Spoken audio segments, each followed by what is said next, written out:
You're not going to believe what I found at Dollar Tree and flipped. Keep watching. I'm Brandy, and this is Making It My Own DIYs. All right, so this is going to be our Raven Skull Flip. This is what it looks like when you get it from Dollar Tree. This is a Dollar Tree Plus item, and I paid $3 for it. I had an idea for it, but it turned out so much better than I expected. Y'all have got to keep watching this. So you can see it is coated in glitter. These are two little earrings that I took apart that were on another project I did, and I've just removed them so I can reuse them. You can see it still has black felt right here. We're going to leave that. It's going to help us with glue. You're going to need a brush, a bucket, some hot water. Yeah, you're going to need more than that. So, I'm going to soak this down in some hot water. I soaked it. I took a brush. I took off as much as I could. Then I had to get some Goo Gone, and after I dried it, I put the Goo Gone on it and then scraped it off. It took a lot of elbow grease, but look at what is under all that glitter.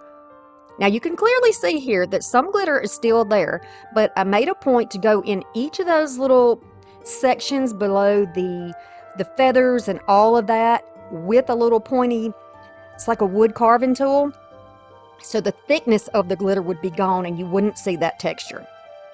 Okay, so that's how that looks so far. Not worried about that skull, we're going to fix that. I'm going to take this slate colored Rust-Oleum 2X paint and spray this entire thing and the little hands. Now you're going to need some wood. So whatever type that you find in the yard that would be big enough for you to put this on, this is going to be a base.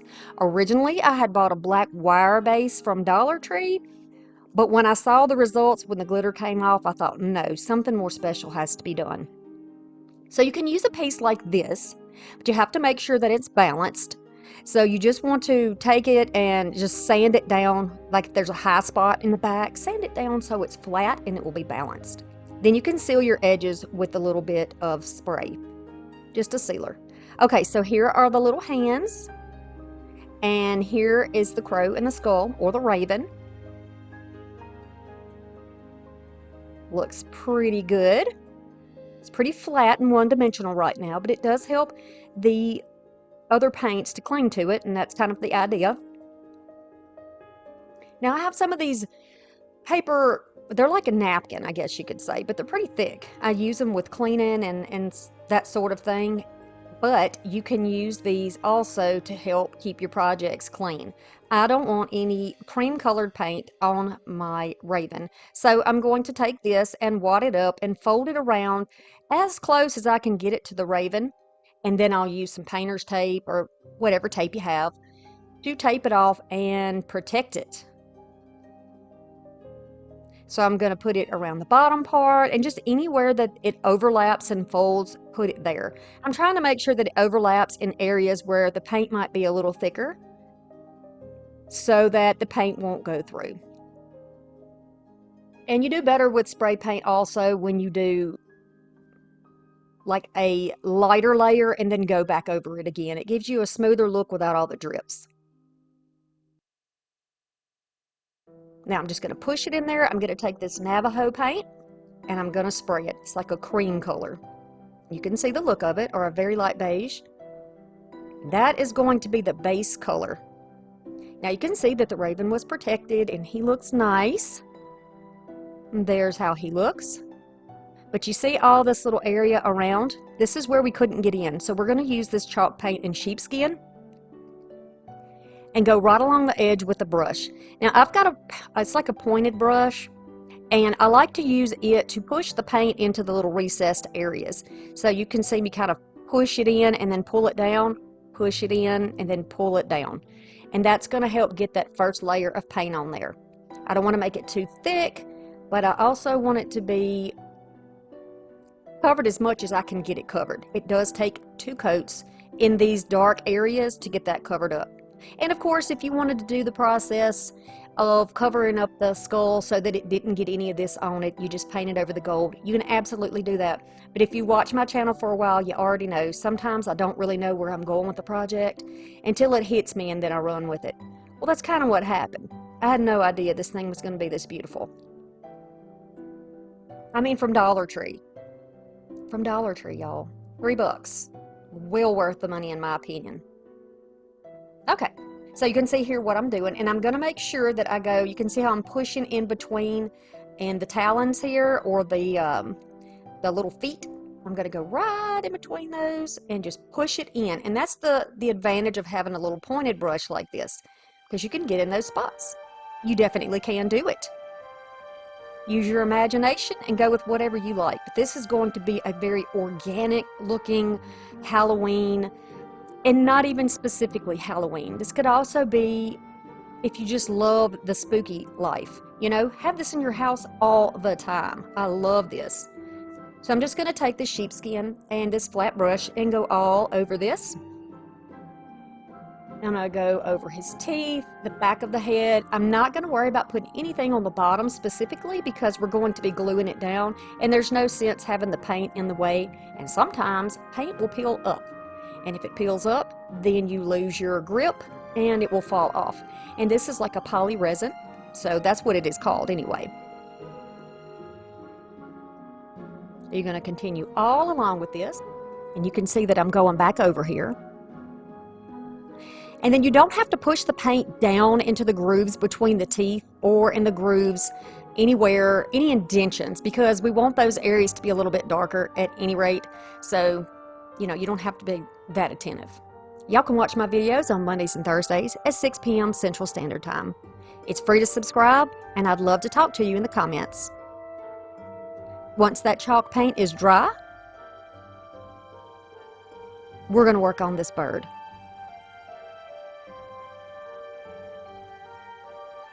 I'm going to grab some of my black chalkboard paint. This came from Dollar Tree, and a little chippy brush.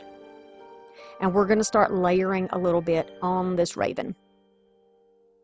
You can skip this step if you don't like it. You could certainly take black spray paint and just go ahead and color it black, and that will be that.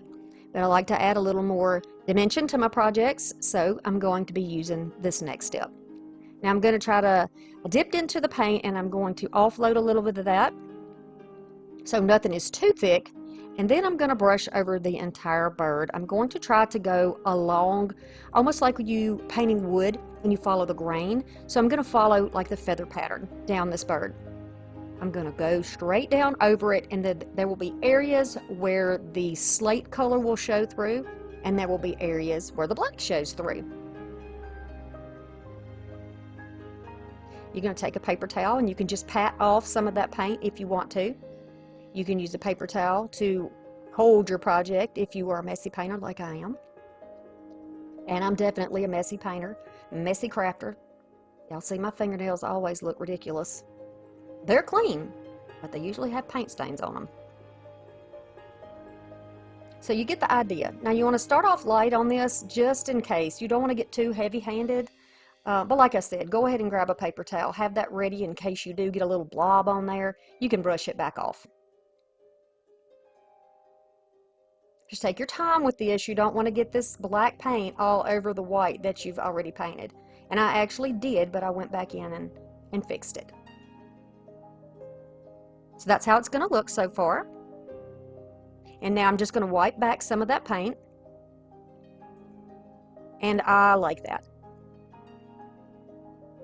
That's the look I was going for.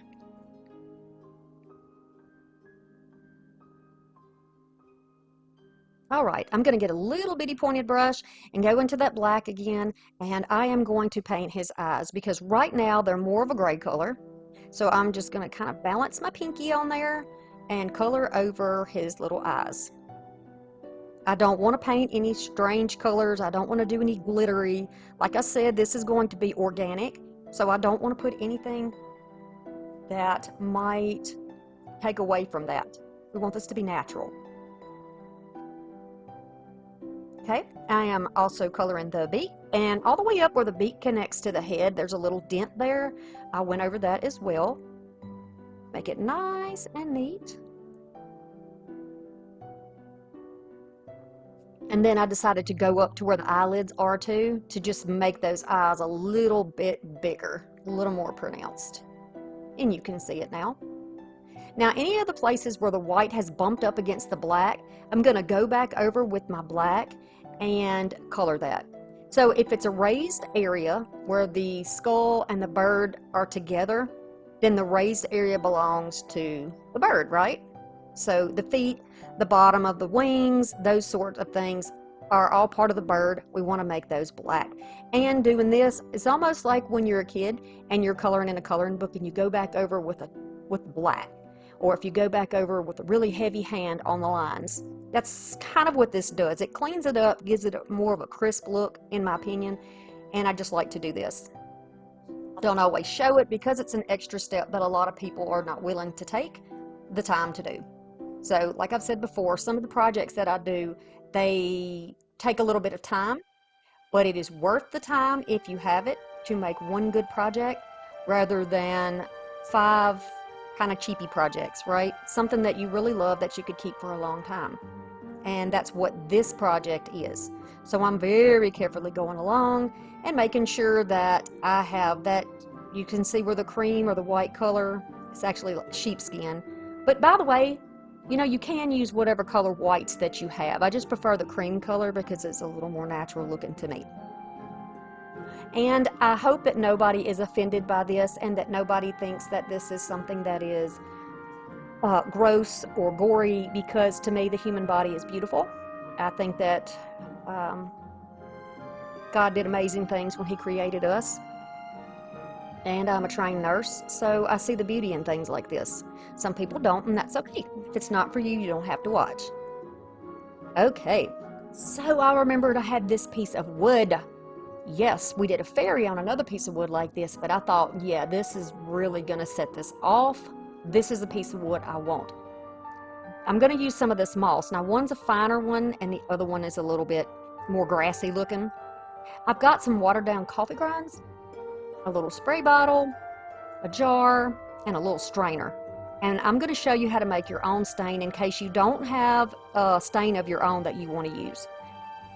Pour it through some type of a sieve, and it will strain out your seeds. Try not to get too much of that chalky part of the coffee down in there because it won't go through the sprayer. I learned that the hard way.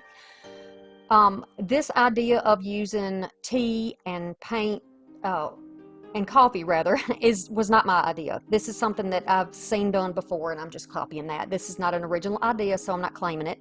Nobody think I am. But once we get that spray going like we want it, we are going to start spraying this down. Now you can spray it even on the bird and let that drip down onto the skull if you want to. The idea is to have something flowing over it. Now this is chalk paint, so you need to quickly dry it and just don't thoroughly saturate it, right? We don't want to do that because the chalk paint will come off. What I have used here is an alcohol spray. It's a black color, and I've used it to age things before. This is what I want to put on top of our base layer.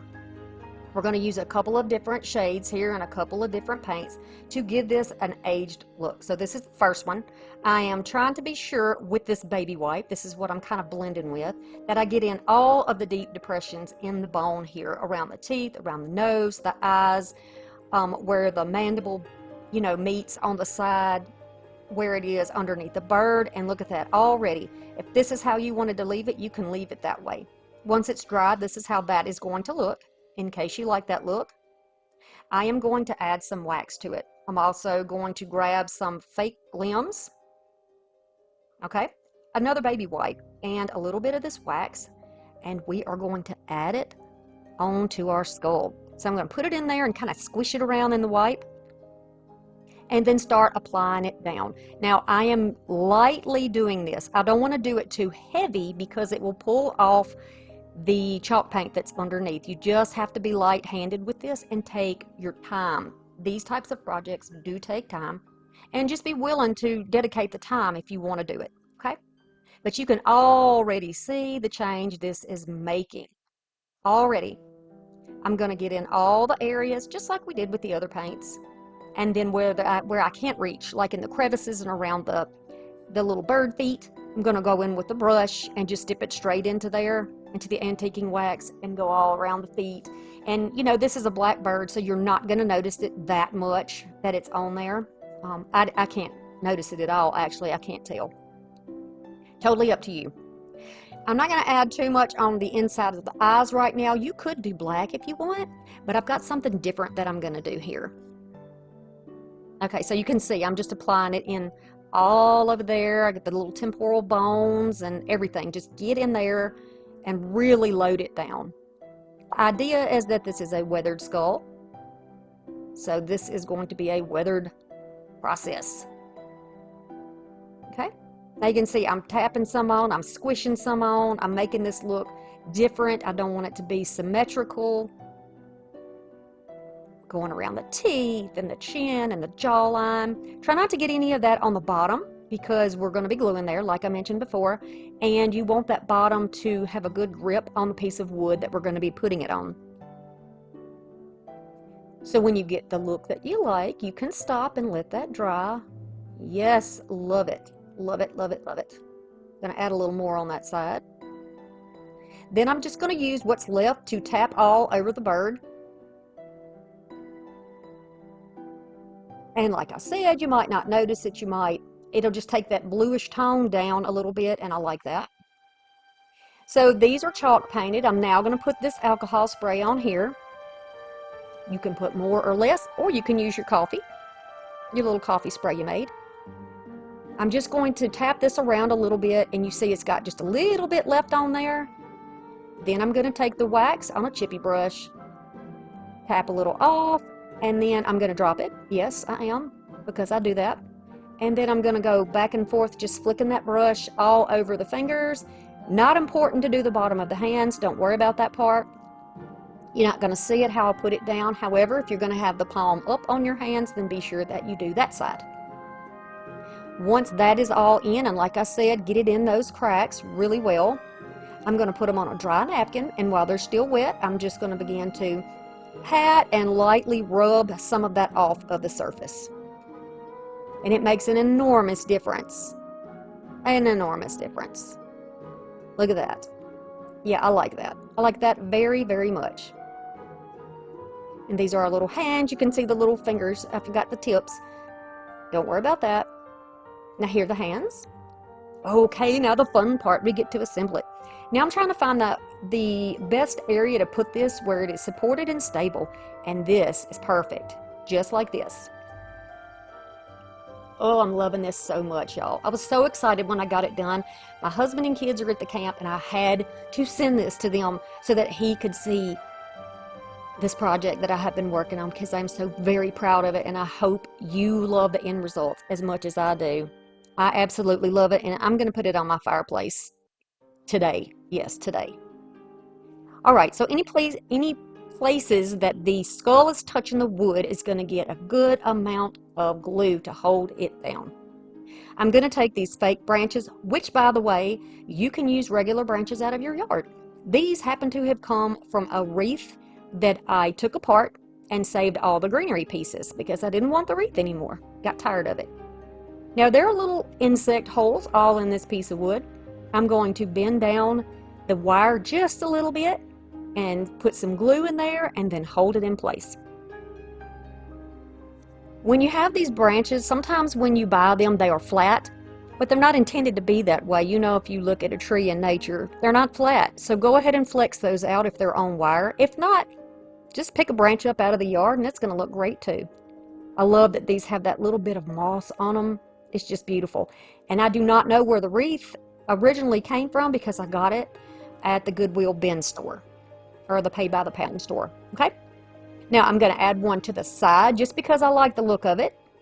And I'll glue that in place where it doesn't go anywhere. So I'll be showing you in between all the steps and how it looks, because at any point you want to stop, you can go ahead and stop. For me, I'm going to keep going because I think that's what makes my projects in particular unique. Protect your fingers. No burnt fingers on my watch. No excuses to stop crafting, right? All right, so I'm going to take that moss, and I've chosen the moss that's a little more grassier, and I'm going to put it down in the cracks. I'm going to add it where any of the surfaces are touching one another, as if it is sitting in that moss in that little piece of tree. So I'm just pushing it in there. This is a good way to also hide if you have any areas that are a little bit higher, like one side of the skull sits flat and the other side is kind of raised up. So you can tuck that moss in there, gives it a little more support, and it gives it more of an organic look, in my opinion. Now to give this tree a little more support, I'm going to tuck this around the front and then bend it slightly forward so that I can glue some behind it, and that's going to hold it in place. All those little cracks, there's one up underneath the edge here. I'm just going to put glue in it and then just shove some moss in. I'll add some here, just wherever I think there might be some moss living. I'm just going to add it in there. And this is a mess. This is a total mess. I just want you to know that, but it is well worth it. Okay, and that's me adding a little more just to make sure that everything stays in place. You know, at this point, if you wanted to stop, you absolutely could. But I'm going to keep going. So stay with me because it's worth it. I think it's worth it. All right, I'm tucking some more moss in here. And some of this may look repetitive to you, but it's important to me that I show you every step of it in this particular project, because it's all those little things that you do that bring out the uniqueness. And you want yours to be unique. You don't want this to be like something anybody else has. And I guarantee you, this $3 piece that I got from Dollar Tree looks completely different than it did when I bought it. And it makes this piece not look like everybody else's piece because it's unique. I made it my own, and that's what I want you to do, to make yours your own. So let's put some moss in there, right in the eye sockets. You could put rhinestones here, you could put crystals here, you could put mushrooms here, whatever overall style you're going for, you could put here. I personally like the idea of this being a fall and Halloween type project, you know, again, for those who enjoy a spooky lifestyle. I'm going to add the hands down, making sure the thumb is closest to the head because, you know, that's how your hands are when you lay them down. And I'm just going to lay him down wherever I can find a little flat spot. I found this one little branch that I thrifted and haven't used because it's just a one piece. I'm going to cut it into pieces and we're going to use it in here to bring a little more color into this project and make it look a little more fall. And how beautiful. Nothing like a little burnt orange to go in a Halloween product, to make it really look harvesty and fall-like and just spooky woods. And, you know, and like I said before, life comes from death. And when you see something that dies in the woods, you see a tree down in the woods, fern grows, mushroom grows, moss grows. That's what I'm showing here. I hope these things I say do make sense to you. If you're a nature lover, I think that you get it. Okay, I'm going to tuck a piece right behind this little tree that's coming out, or this branch. And I like to do these in threes, or, you know, kind of in odd numbers. So I'm going to add a piece down here where this branch is coming off. I'll tuck a little more moss. And then if you don't have the right shape, cut them, glue them together. So I made a little trio for that side because I didn't have any left. This is how it looks. I want to add just a little bit more, but you know, we always look at our project, top, bottom, left, right, up, down, and that's what I'm doing here. And I decided, let's add a little more texture. So I went over to my box of goodies from the yard and to my box of leftover goodies and found some pine cones. I'm only going to add 2 here, and I'm going to kind of hide them so they make a little surprise whenever you're looking at it. I'm going to add 1 up here, and I just tucked 1 to hide it. It just adds a little something else. I'm going to add a little moss by it. You could do acorns. Again, the mushrooms, if you wanted to do mushrooms, would be beautiful here too. You could put some of those little plastic bugs in here. If you like this project, I would love it if you would subscribe to the channel. I'm always trying to bring you unique, different, just high-end looks on a budget. And of course, when we're on this channel and we're in the comments, we're kind to one another and we support one another. The support that you guys give me is absolutely amazing. I have a hard time believing sometimes that I have made YouTube a full-time job to help support my family, and it just means the world to me, and it couldn't have been done without you, so I really, really appreciate it. Subscriber Appreciation Month is coming up in November. I would love to have you as part of that. It is a lot of fun. There are lots of giveaways and questions and polls to do. It is just a lot of fun. We also have a cruise coming up next year in February. If you want to be part of that, check out the description box and I'll have that information for you there.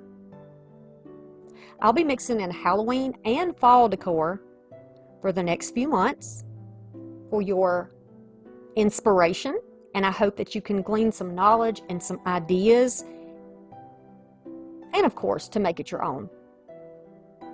Y'all, this came from a $3 piece and a bunch of scraps I already had, and some stuff from the yard. You can't beat that. If you check out the rectangle box down here, I got something else I think you'll like. Thanks for stopping by, and I'll see you again soon. Bye!